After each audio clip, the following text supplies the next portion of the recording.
Halo, selamat pagi pemirsa. Apa kabar Anda hari ini? Senang sekali kami dapat menjumpai Anda dalam berita Papua hari ini. Saya Yuni Rumbarar bersama tim redaksi telah menyiapkan sejumlah berita menarik dan aktual untuk Anda. Berikut 3 berita utama.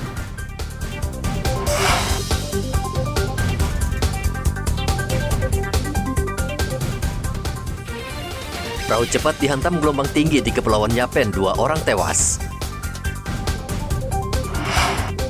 Cuaca buruk sebabkan gelombang tinggi di Merauke, nelayan hanya bisa mencari ikan di pinggiran pantai.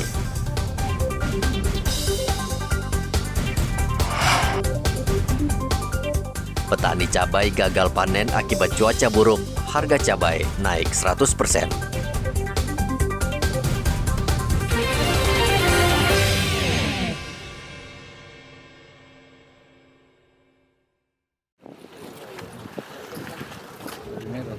Speedboat yang mengangkut 14 orang penumpang terbalik dihantam gelombang tinggi di perairan Serui, Kabupaten Kepulauan Yapen, Provinsi Papua, Senin kemarin. Kecelakaan ini menyebabkan 2 orang tewas, sementara 3 orang lainnya belum ditemukan. Sementara tim SAR saat ini berhasil mengevakuasi 9 penumpang lain yang selamat setelah beberapa jam terombang-ambing di tengah laut. Kapolres Kepulauan Yapen AKBP Herzoni Saragih mengatakan speedboat yang membawa 14 orang sempat kehilangan kontak saat bertolak dari Serui dengan tujuan Barapasi, Kabupaten Mambramo Raya. Hilangnya komunikasi antara salah satu kapal dari penumpang yang melakukan perjalanan dari Serui menuju Barapasi, Mambramo Raya. Dari jumlah penumpang diketahui ada 14 orang, jadi 7 orang personil Kodim 1709 Yapen Moropen yang bertugas di Koramil Barapasi, Mambramo Raya. Kemudian 7 orang sipil yang ikut dalam kapal tersebut. Dikarenakan cuaca buruk, mereka mengalami musibah dan kapal itu. Tim SAR gabungan saat ini bersama warga masih mencari 3 penumpang lain yang hilang. Eman melaporkan dari Kabupaten Kepulauan Yapen, Papua.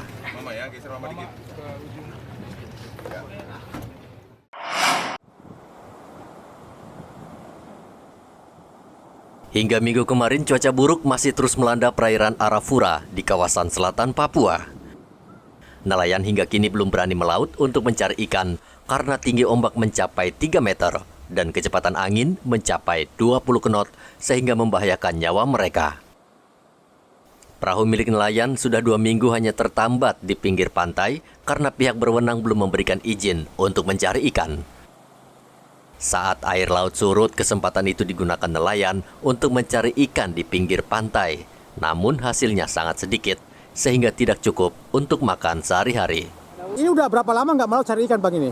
Ya, lebih kurang 1 minggu. 1 minggu, kenapa Bang nggak cari ikan Bang? Ya, cuaca tuh. Oh, cuaca ya. Nah ini sekarang lagi bikin apa aja, jaring apa ini Bang? Ini lagi cari udang, buat lauk. Oh, buat lauk aja nih Bang. Iya. Nah Bang, kalau sudah 1 minggu ini nggak melaut ini berarti ya artinya asap dapur nggak menyala nih Bang, seperti ini? Ya, begitulah. Begitu ya Bang. Kira-kira kapan rencananya mau melaut ini Bang?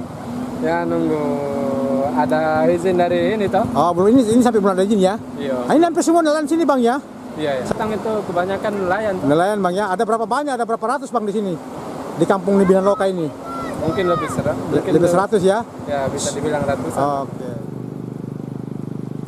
Belum bisa dipastikan hingga kapan cuaca akan membaik. Para nelayan di pantai Lampu Satu hanya bisa berharap mereka bisa kembali melaut karena cadangan makanan dan uang mereka sudah semakin menipis.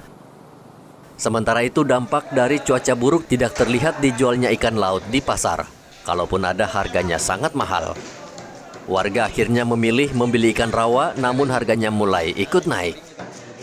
1 ikat ikan mujair dengan isi 3 ekor misalnya, kini naik menjadi Rp50.000 dari Rp25.000 per ikat. Ikan rawa ini berapa mujair di seperti ini? Rawa sekarang ini agak Naik ya? ya, Mahal. mahal. Berapa sekarang per ekor kalau? Sekarang ini 50, 45. Kemarin 35. 35 ya. Itu kenapa sampai bisa begitu Pak? Ini yang cari ini ada masih libur. Masih libur ya? Itu pengaruh karena ikan laut juga tidak ada ya? Ya, ombak di laut. Ombak ya? Sudah berapa lama juga itu ombaknya? Sudah 2 Ini minggu? sudah mau masuk 1 minggu. 1 minggu nih ya? Ya. Selain mahal, ikan rawa jenis mujair dan bulanak pasokannya mulai berkurang akibat cuaca buruk. Muhammad Ridwan melaporkan dari Merauke, Papua Selatan.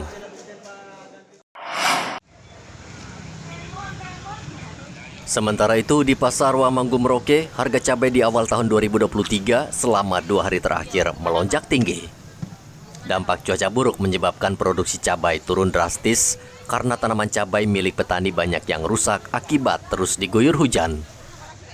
Harga cabai besar misalnya yang biasa dijual Rp70.000 per kilogram, saat ini melonjak menjadi Rp120.000 per kilogram. Begitu juga dengan cabai keriting naik dari Rp40.000 menjadi Rp70 hingga Rp80.000 per kilogram. Ya, kalau untuk lombok besar sekarang berapa harganya kalau dia cari itu? Sekarang 120 120. ya. Tadinya harga berapa itu, Mas? Tadinya harga 70. 70 ya. Itu kenapa sampai naik seperti itu, Mas? Karena caca. Oh, caca. Musim hujan ini ya. Iya, busuk. Gitu. Yang naik apa lagi, Mas, selain lombok besarnya? Lombok keriting juga? Lombok keriting juga naik. Dari sekarang berapa? Sekarang orang ecer 80. 80. Tadinya harga berapa itu? Tadinya harga 40. 40 ya. Oh, gitu. Nah, kalau untuk lombok kecilnya itu? Lombok kecil Iya. dari 130 sekarang 100. Turun ya. Kalau tomatnya turun juga, Mas? Tomat turun dari 40 sekarang 30 ya. Sementara untuk cabai kecil harganya justru turun dari Rp130.000 per kilogram menjadi Rp100.000 per kilogram. Hal ini disebabkan karena pedagang mendatangkan cabai kecil dari Timika, sehingga pasokan terjaga.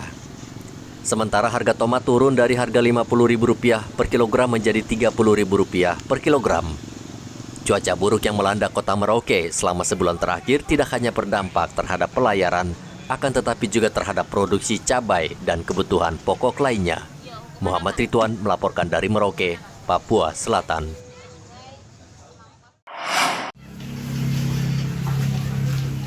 Harga tomat di Timika saat ini kembali melonjak, padahal usai perayaan Tahun Baru, harga sejumlah barang kebutuhan pokok di pasar sudah normal.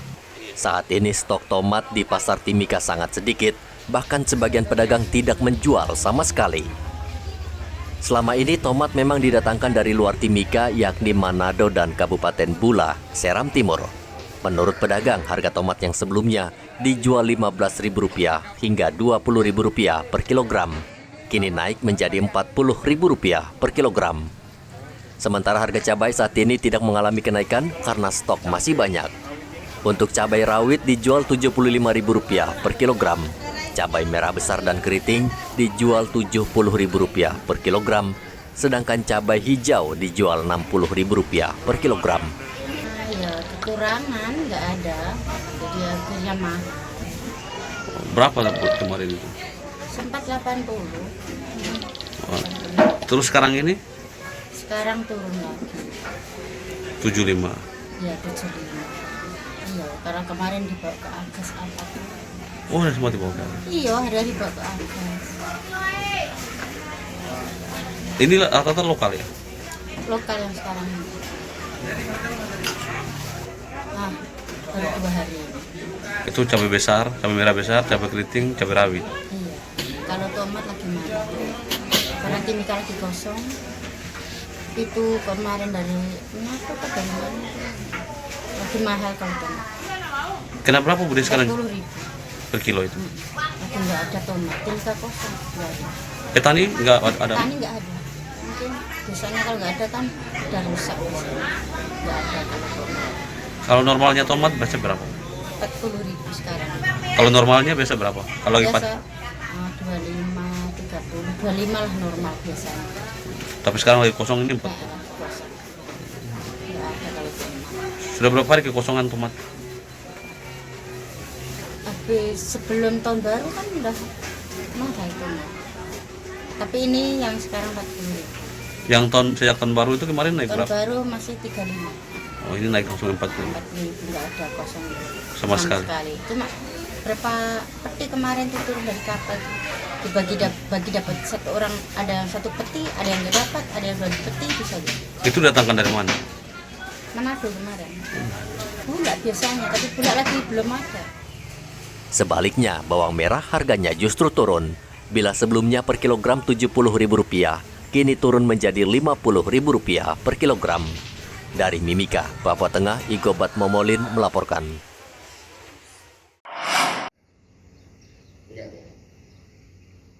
Pemkab Mimika Senin kemarin menggelar apel pertama di tahun 2023 yang dipusatkan di halaman kantor Bupati. Saat apel berlangsung masih banyak pegawai yang datang terlambat dan berlarian memasuki halaman kantor. Bupati berpesan agar ASN dan non-ASN lebih disiplin baik dalam bekerja hingga dalam berpakaian sehingga masyarakat terlayani dengan baik. Usai liburan panjang, jumlah ASN yang sudah kembali bekerja mencapai 80%. Sisanya masih menikmati liburan. Pemkab Mimika berjanji akan menindak tegas pegawai yang tidak disiplin. Ya, jadi artinya merupakan sesuatu yang lebih baik dari tahun kemarin. Pada 80% kita hadir, kehadiran dari semua OPD yang saya mulai hitung itu mulai hari ini sebenarnya. Kalau yang kemarin itu memang agak susah karena memang waktunya sangat tanggung sekali, sehingga mulai hari ini kehadiran pegawai cukup baik, 80% hadir, jadi lebih baik dari tahun yang lalu. Jadi artinya ada prestasi, mudah-mudahan tahun depan lebih baik lagi. Disiplin kerja yang rendah juga terlihat di lingkungan Pemda Merauke. Sudah sepekan aktivitas pemerintahan dimulai, masih banyak pegawai belum masuk dan bekerja. Kondisi ini membuat Bupati Merauke marah besar. Ia mengancam akan menindak tegas para pegawainya yang dinilai malas bekerja. Aparatur sipil negara lingkungan Kabupaten Merauke, orang disiplin bersatu. Karena apa? Ini disiplin ini manfaatnya untuk masa depan mereka gitu. Kalau mereka disiplin, maka para pejabat dan lingkungan pemerintah sendiri pasti akan melihat. Sehingga mungkin saat promosi jabatan atau apa, karena dia punya kapabilitas bagus, dia kapabel, ya, bisa mendapat peluang untuk dipromosi dalam jabatan begitu. Yang berikut, kadang-kala ada giat, kegiatan-kegiatan, misalnya kegiatan-kegiatan tertentu yang sering ditetapkan dengan SK Bupati. Nah, mereka ini bisa masuk ada sehingga mereka bisa mendapat tambahan penghasilan seperti insentif atau honor gitu. Nah, kalau yang tidak disiplin kadang-kala pimpinannya tidak memasukkan gitu ke dalam SK. Nanti akhirnya datang ribut gitu. Ya, itu. Sejauh ini sudah ada Pak ASN yang mungkin dapat tindakan? Banyak yang tidak disiplin, makanya ada beberapa yang saya tadi sebutkan namanya gitu. Biar mereka koreksi diri. Jadi teguran ini sebenarnya teguran hanya untuk manfaat masa depan mereka begitu. Tapi sebagai pimpinan, sebagai senior wajib disampaikan kepada mereka. Sudah menjadi kebiasaan setiap usai liburan hari besar, seperti Natal dan Idul Fitri banyak pegawai yang mangkir bekerja, padahal jumlah hari libur yang ditetapkan pemerintah sudah cukup lama. Tim Liputan melaporkan.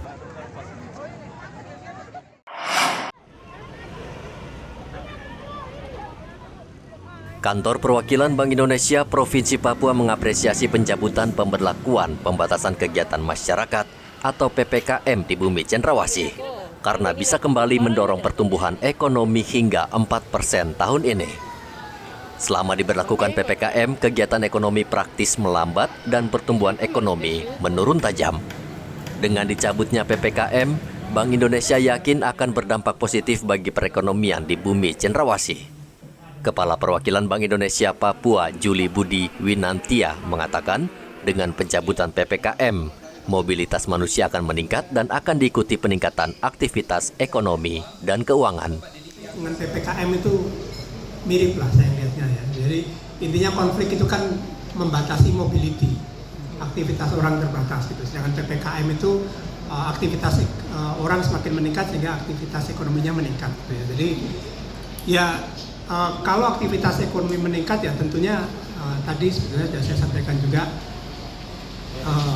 tentunya akan semakin bagus, semakin mendorong pertumbuhan. Jadi PPKM, kemudian Papua yang semakin damai tanpa konflik itu tentunya harapannya akan semakin meningkatkan pertumbuhan ke depan. Tahun depan itu gabungannya ya, 4 provinsi itu akan ada di kisaran 4%. 2023 totalnya ya, semuanya ya. Tapi tentunya masing-masing kan beragam. Tapi karena kita belum melakukan untuk masing-masing itu, jadi kita masih lakukan perkiraan itu berdasarkan besarannya. Presiden Joko Widodo mengumumkan resmi mencabut kebijakan pemberlakuan pembatasan masyarakat (PPKM). Kebijakan ini sangat ditunggu-tunggu pelaku ekonomi yang selama ini terpukul akibat pandemi COVID-19. Dari kota Jayapura, Papua, Hendra melaporkan.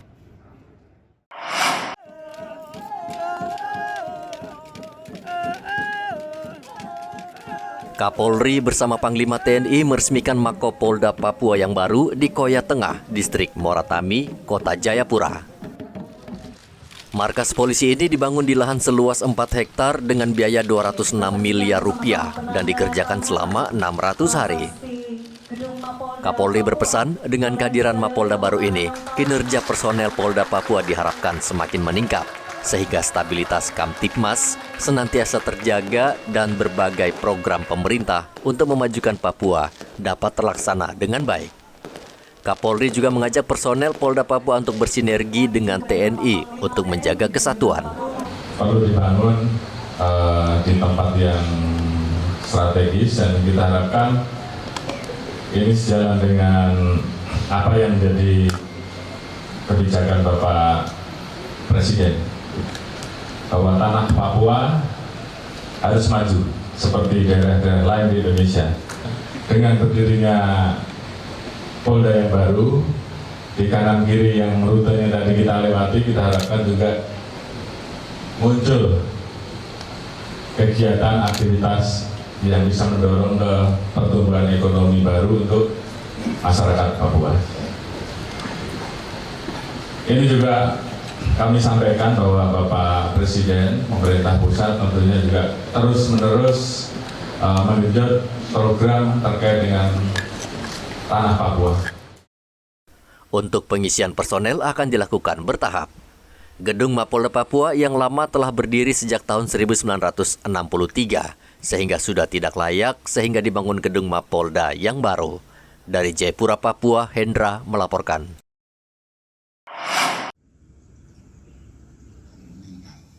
Pemkab Mimika di awal tahun 2023 mendapat bantuan mobil perpustakaan keliling dari Perpusnas RI. Satu mobil perpustakaan tersebut diserahkan Senin kemarin dan langsung diserahkan Bupati ke Kepala Dinas Perpustakaan. Pelaksana tugas Bupati Mimika Johannes Retop mengatakan sebelumnya ia telah mengajukan permintaan pengadaan bantuan mobil ke Perpusnas RI dan permintaan tersebut akhirnya terkabul. Selain bantuan mobil, Perpusnas juga memberikan bantuan buku-buku pelajaran yang sudah tersedia di dalam mobil sebanyak 500 buku. Mobil perpustakaan juga sudah dilengkapi jaringan internet serta 1 unit televisi dan komputer. Pelaksana tugas Bupati Mimika Johannes Retop mengatakan Perpusnas RI berencana akan membantu membangun gedung perpustakaan milik Pemkab. Nah, ini sebenarnya dikasih oleh Perpustakaan Nasional. Kita lobby ke Jakarta dan kemudian mereka bagi-bagi dan kami dapat satu kendaraan dinas ini untuk kepentingan perpustakaan keliling. Jadi nanti diatur oleh dinas perpustakaan untuk bagaimana masuk ke sekolah atau masuk ke mana, dan tergantung nanti jadwalnya akan disusun kemudian. Ya kita berharap mobil ini 1 bulan ke depan sudah bisa beroperasi. Bukan itu paling lama 1 bulan ke depan sudah bisa beroperasi dan bisa melaksanakan apa yang kita rencanakan. Begitu. Dan nanti kita akan bikin schedule. Kemudian buku-buku juga kita dapat kurang lebih 500, ada 1 monitor televisi, juga untuk internet, bisa di dalam situ ada genset, jadi semuanya kita bisa lakukan. Mereka mau berinternet bisa, mereka bisa baca buku juga bisa. Nanti prosesnya itu melalui penjadwalannya. Jadi program kerjanya diatur. Mobil perpustakaan ini dijadwalkan akan mendatangi setiap sekolah di Kabupaten Mimika. Diharapkan dengan mobil perpustakaan ini bisa meningkatkan minat masyarakat, khususnya pelajar untuk membaca dan menulis. Dari Mimika, Papua Tengah, Igobat Momolin melaporkan.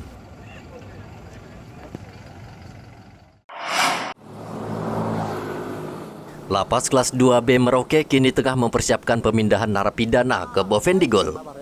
Syarat narapidana yang akan dipindahkan maksimal mereka yang divonis 4 tahun penjara. Lapas Merauke saat ini sudah melebihi kapasitas, sehingga tidak ada jalan lain selain memindahkan sebagian narapidana ke Bovendigul. Ya, seperti apa tentunya yang akan digunakan untuk pemindahan lapas itu, Pak? Baik, Pak. Jadi yang pertama, paling intinya dia memenuhi hak dia. Dalam hal ini kita masih melihat bahwa jenis hukumannya dia. Maksudnya adalah tinggi hukuman dia. Kalau hukumannya di atas 5 tahun, dia tidak bisa kita pindahkan ke lapas Bovendigul. Yang kedua, dia berkelakuan baik. Selanjutnya, yang kami memilih adalah memang anak asli dari Bovendigul, sehingga bisa dipindahkan ke sana. Tentunya semua itu kami akan melakukan sidang di dalam lapas yang namanya sidang TPP, tim pengamat pemasyarakatan.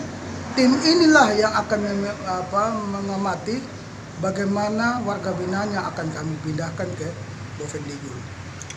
Ya, kami biasanya koordinasi dengan lapas Bovendigul itu biasa sekali kami pindahkan itu maksimal itu 10 ya. Sedangkan nama-nama dan lain sebagainya akan kami lihat sesuai dengan tadi yang sudah saya sampaikan itu. Kondisi lapas kelas 2B Merauke semakin memprihatinkan. Jumlah penghuni lapas dengan kapasitas tampung sudah tidak sesuai lagi. Saat ini jumlah penghuni lapas mencapai 396 narapidana. Sementara kapasitas lapas ini hanya cukup menampung 260 narapidana sehingga sel di dalam lapas penuh sesak. Kondisi ini tentu sangat tidak layak dan manusiawi. Sementara itu tingkat kriminalitas di Merauke selama tahun 2022 cukup tinggi dibanding tahun sebelumnya. Polres Merauke mencatat kenaikan kriminalitas 49% untuk semua jenis tindak pidana. Di tahun 2022 kami menerima laporan ada 47 kasus. Terselesaikan 39 kasus, 8 kasus menjadi tunggakan kita. Nanti diselesaikan di tahun 2023. Kemudian ada penipuan. Kasus penipuan ada 44 kasus. Kemudian diselesaikan ada 10 kasus. Kemudian tunggakan ada 34 kasus. Di tahun 2022 ada 39 kasus. Terselesaikan ada 14 kasus. Yang menjadi tunggakan ada 25 kasus. Itu. Kemudian di curanmor, kasus curanmor tahun 2021 ada 49 kasus. Ini juga meningkat. Jumlah korban yang meninggal dunia yang sebelumnya 27 orang di tahun 2021 naik menjadi 47 orang di tahun 2022. Muhammad Ridwan melaporkan dari Merauke, Papua Selatan.